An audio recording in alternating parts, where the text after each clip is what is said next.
show. Remember, it's Saturday live at 8 p.m. Yeah. So today we are privileged to have a guest. I'm Cleberson Kangai, your presenter for the day. I'm the host, and here is our guest. In a short while, he will be introducing himself. And now,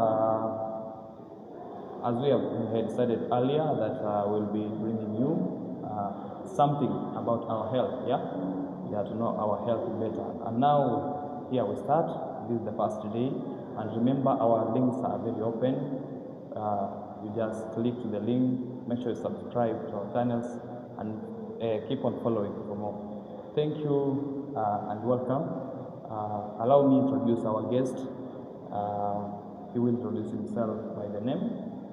Yeah, right. Welcome. Yeah, thank you very much.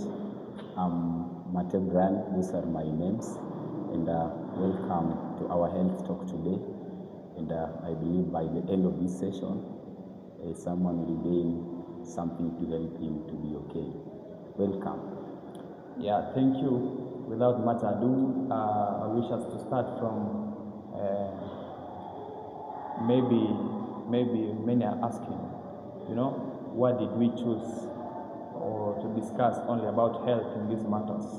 Maybe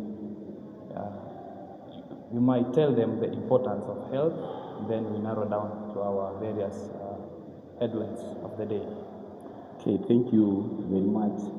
One thing I will say, or to my explanation, I will not define health the way the medics know or the way very many people know. But to me, I'll tell someone that health is a state of being okay. Being okay. So long as you are okay, that's the state of your health. So the degree to which you are okay, that's the definition of your health. Mm-hmm. So to me, I'll say in one of the things in our society right now that people are facing is the issue of health, be it social health, be it financial health, be it economic health. It's a problem today. So long as you're okay in all dimensions of life, you are healthy. Thank you. So I'll wish us to start with our first headline as per our director. Is that we start with mental health. I don't know why he chose this topic, by the way, but let's go the way we have been arranged. Yeah, okay. Right. Yeah. So we're starting with mental health. So maybe you tell us what is this mental health you are hearing about, and why should we observe mental health, and why is it important? Yeah. Wow. Thank you very much. And to me, I can say many things in a life of a human being are grounded from the health of your mentality. So when the health of your mentality is not okay, it can push you to an extent to make some areas to be lame. And so to me, I can say maybe in few words to explain how the mental health works and the importance of your mental health being okay. Is because mental health is run by the psychology. Mm-hmm. And as we know, the psychology of human beings, they develop from stage to stage. The psychology of a young child is not like a psychology of a youth. It's not like a psychology of an old man. Sure. And once that psychology is tempered with, then your mentality starts changing. Mm-hmm. And it can change based even to your environment, based to the activities, and even based to the people around you. Yeah. And it is good. Someone has to understand that it's good for your mental health to be okay. The moment you sit in a place whereby things are not working, or you sit in a group that even your mind cannot agree with it, it just give a problem to your health to an extent that when trying to balance some things on your own, it is very much difficult.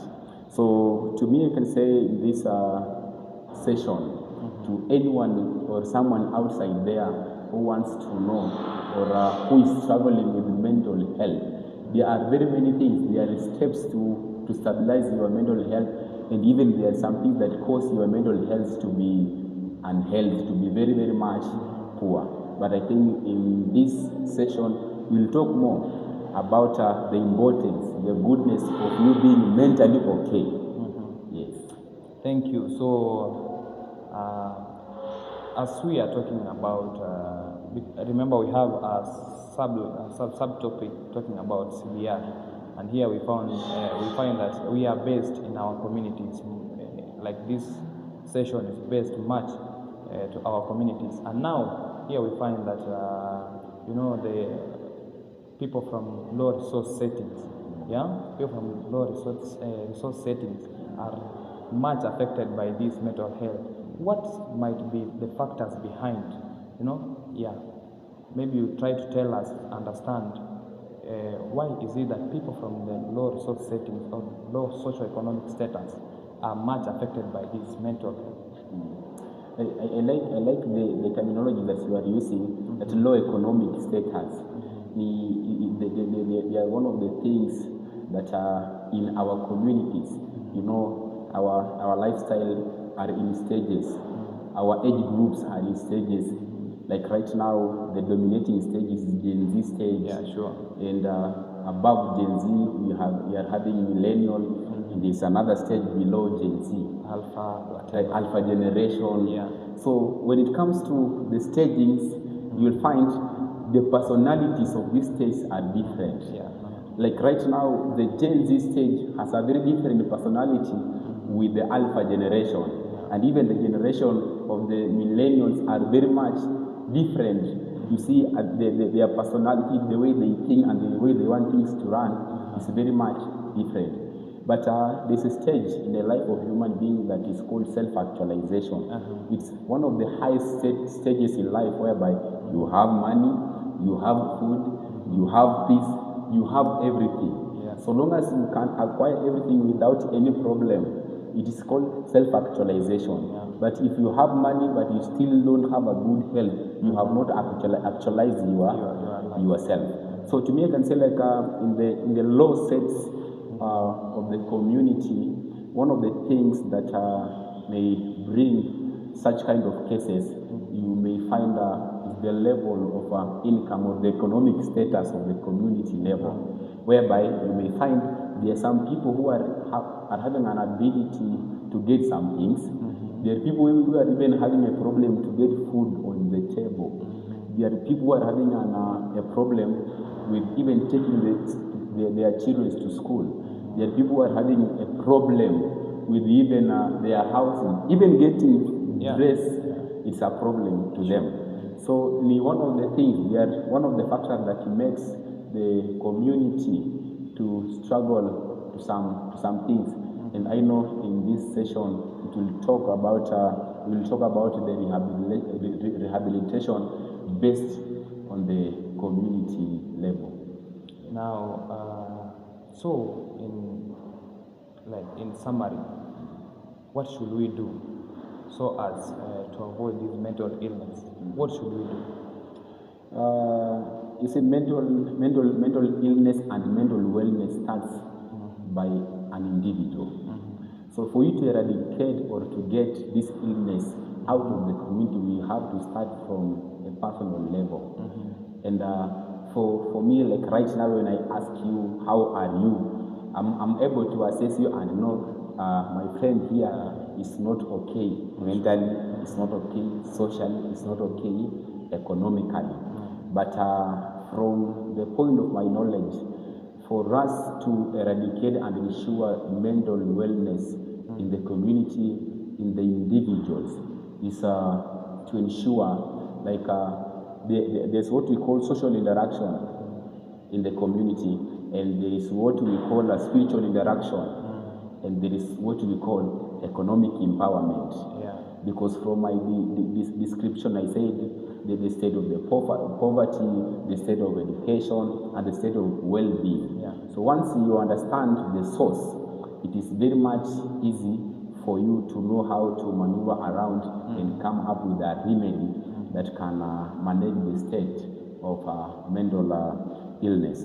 And to me, I can say, once someone you realize like your mental is not okay, one is able to realize, or if at your level you cannot realize, people around you can know that this friend of ours or this community member is not well, and from the source, the resource power, the pressure around the people around you, from the angle they look at your life, there is what we call community mobilization, and there's what we call government empowerment, and there is what we call, maybe as we talked about the stages and how our generations are moving, we can even talk about youth empowerment.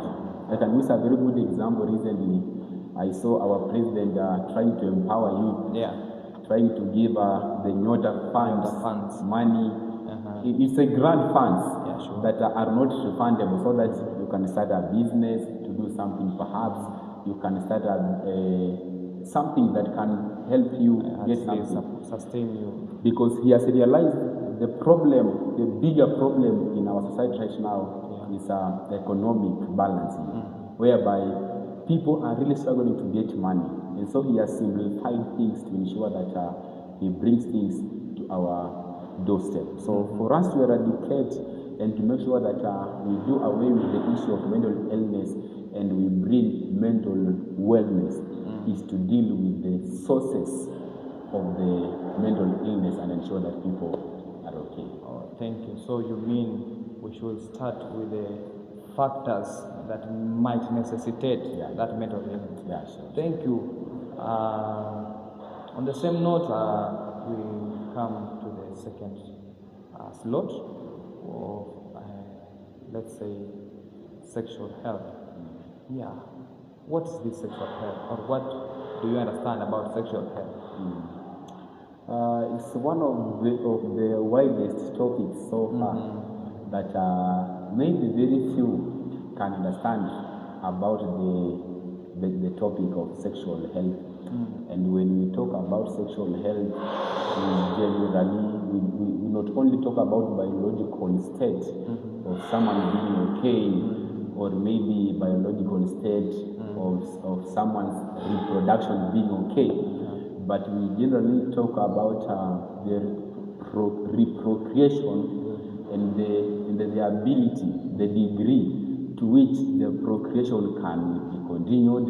And apart from that, inside the procreation, there is now the very, very fact, the very, very big issue that I know many people may desire us maybe to cover in this episode about the part of sex. There is sex, but there is sexual health.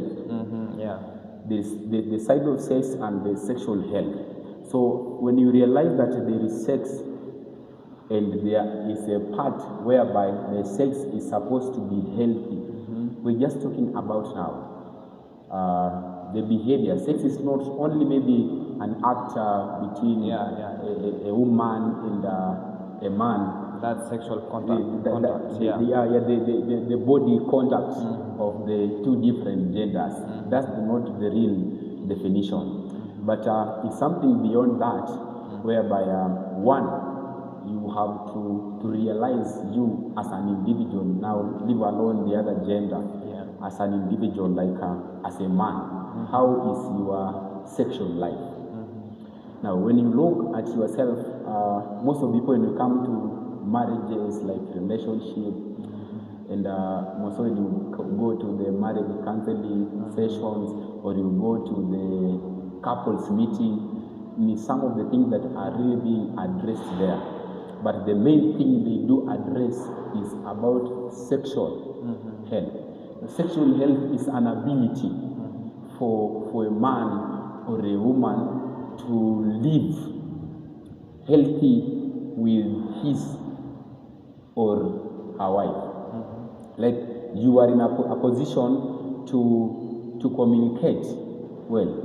You are in a position to interact well, and you are in a position like we can literally talk about even the conduct of a man and a woman, like how is it working, and we may even go deeper down and even talk about